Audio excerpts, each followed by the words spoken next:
Good afternoon, Pouches of Love Village. Thank you, and I just want to say I hope you all are having a fantastic day. I came on here today just to provide insight on the daily life of an ostomate. So I want to give a big shout out to Stomagenics and Teresa Johnson for providing us with this 3D image of a stoma. For those of you who don't know what a stoma could potentially look like, this is what you will have coming out of your abdomen. Thank you so much, Teresa. And I also want to give a quick shout out to my model, my princess, Jakai. And so, as I stated, this is what your stoma is going to look like. So when you're changing your stoma, normally you want to make sure that it's cleaned up here. You know, you can use a damp, warm towel. I'm just using paper towel. Or you can use water based wipes. And you want to make sure that area is clean. You don't want to leave any fecal matter or debris there because that could cause problems for you later on. So your next move is going to be some type of skin barrier. This is an example of a safe and simple wand. Some people prefer this one because it has a wand attached to it, and you would just take that and go around the peristomal skin here. Or if you don't use the wands, you could utilize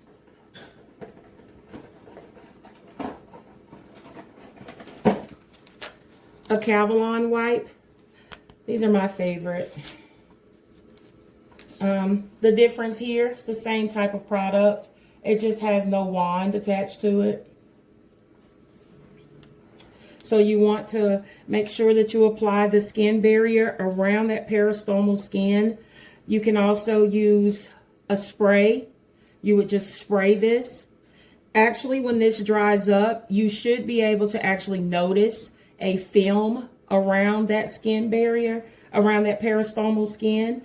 And that lets you know that your skin is protected to some degree to protect you from moistness and things like that, because you can encounter like yeast infections and things of that nature. Now, the next part can be different depending on who you are and what you're comfortable with.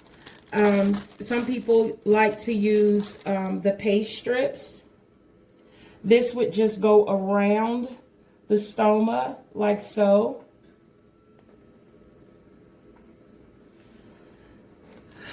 Or you can use paste.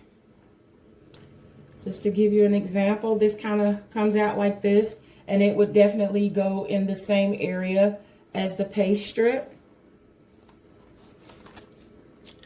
Or we have choices like barrier rings. That would just go there. This is a stack of them, so it just looks big. Now, this is probably a good place for me to tell you about Stomagenics' masterful invention for ostomates. This is called the Stomagenie. This is when you would use a Stomagenie when you're changing your pouch. This would go here to prevent any messes while you're getting everything together. Because as you can see, there's a few steps in changing your pouch. Now, I personally do not use powder, just only because I have sensitive skin. So some of you that use powder, you would just put you some powder here. I'm going to try to get this to stick on here, but it may not because of the material. Now, with the powder mechanism, you want to make sure that you take one of your skin barrier wipes or wand, and you want to try to create a crusting around the skin, almost like sand at the beach. This helps to hold your wafer in place if you're using a 2-piece, or if you're using a 1-piece. You would apply the powder and just take one of these barrier wipes and just kind of make it into a crusting all around. That helps for the wafer or the one-piece pouch to adhere to the skin. Now, once you're done with your powder, if you choose to use it, some of you could have sensitive skin like me. And today we're going to use the two-piece method. So this is a cut to fit. For this one, it's a pretty large stoma. So I'm going to cut around here. This should be large enough to fit. If not, we'll just go back. We'll go back and cut a little bit more.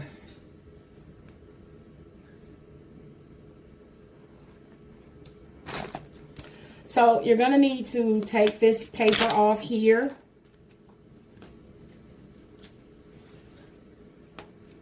Peel this. And we're going to apply it here to our imitation stoma.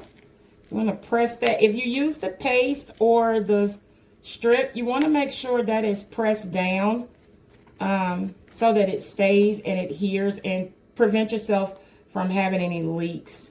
I put a big hunk of paste there, so it's probably going to be different when you're doing it yourself. So now that you have that on there, this is where you would apply your pouch. Today we're using a Hollister wafer and pouch. This is a drainable pouch. So for this, you would just fold this, fold it, and then let it stick, okay? Listen for those little clicks across there. And trust me, as long as you close it all the way, it'll be fine. And there you have your pouch. You would also, at this point, use what we call as M9. There's M9, there's Bravo lubricating deodorant. This would then go inside the pouch as a deodorizer. Some people don't have to use deodorizer. It does depend on what you eat as a whole, because different foods have different smells and reactions. So if you're like a vegetarian or something, maybe you don't use the deodorizer. Here you're going to just take this and you're going to listen for that click. It's a little crooked, but hopefully you get the point. And now you have your Ostomy pouch installed and you are ready to go. So, any questions? There's some insight into the life of an ostomate. Tune in and we will show you how to take that ostomy wafer and that pouch off. Thank you so much. We love you here at Pouches of Love, and continue having a jantastic day.